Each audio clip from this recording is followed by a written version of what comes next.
শোনেন স্বামীজান, আপনার মনখানা আমার কাছে বেচে দিছেন, তো সেই বেচা মনখানা যখন আপনি এইখানে সেইখানে দাম দেখান, আপনি ভাবছিলেন কি আমি টের পাই না? তা করছি, জমির মালিক টের পাবে না, টের পাবে কি প্রতিবেশী? আপনারা হয়তোবা এটা জানেনই না।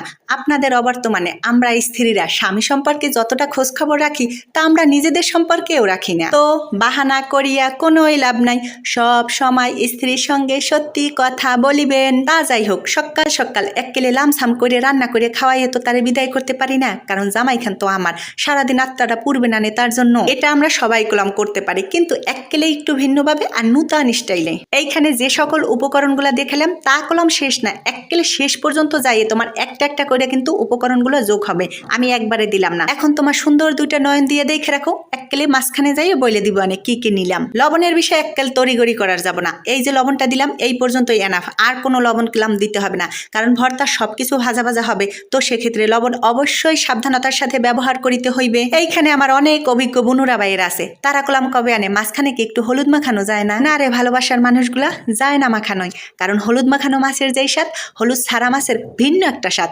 আজকে আমি ও তোমাদের খাওয়াইয়েই ছাড়বো। কি রে, তোমাদের দুইখানা নয়ন দিয়ে কিছু দেখতে পাইলা?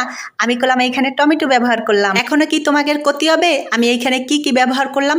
আরো কিন্তু উপকরণ আছে, একটু খেয়াল করে তাইলেই বুঝতে পারবা। এই যে একখানা কথা, ইয়ে তোমাদের সাথে না করলি এককালেই চলে না। সকল কিছুর ফেলেবার শুকনা মরিচ আর কাঁচা মরিচের মধ্যে ঢুইকা কি যে ফাইন একটা ঘ্রাণ করছিল। পেঁয়াজটা তা কলাম এরম বড় কইরাই ভাজবা, উয়া দাঁতের উপরে পড়লে পারে যা ফাইন ঘ্রাণ কবে আনে, এক লোকমা মুখে দিবা না আর এক কদম যাইয়ে যাইয়ে একখানা নাচন দিয়া চলে আসবানে। এই যে আলু, ইয়া পানি দিয়া সিদ্ধ করলে কিরাম জানি ফ্যাস ফ্যাস করে, তাই না? এককালে পাইসে পাইসে লাগে। সর্ষের তেল দিয়ে যে ভাজা ভাজা করে নিলাম, তা কলাম ফাইন ঘ্রাণ করছে, আর জিবলার সাথে কলাম আঠার মতো লাইগে থাকবে না। আর এই যে টমেটো, তাগের কথা আর কি কব, ওয়াগের গায়ের জামা কাপড় খোলা কোনো ব্যাপারই না, শুধু ধরবা আর খুইলা আসবে না।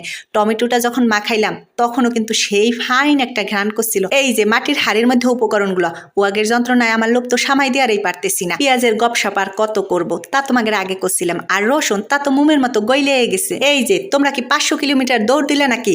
শেষ পর্যন্ত কলাম উপকরণ একটার পর একটা যোগ হবে। রে তোমরা কি চিন্তায় পড়ে গেলা আর কি কি দিব?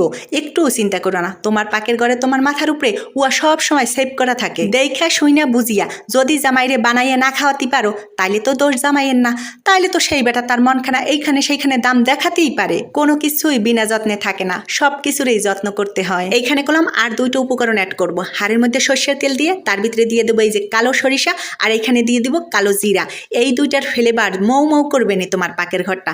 দুইটা যখন একসাথে তোমার ধনিয়া পাতার উপরে পড়বে না, যা ফাইন একটা ঘ্রাণ কবে আনে। আরো একটু মজা করার জন্য আমি এখানে কাঁচা পেঁয়াজ নিলাম, ইয়া তোমরা দিতেও পারো না দিতেও পারো, কোনো সমস্যা নেই। এইবার তোমার নরম সুন্দর হাতখানা একটু কাজে লাগাও, মাখাইয়া এরম করে নরম করে ফেলাবা, তারপর সব উপকরণের সাথে মিশাইয়া দিবা।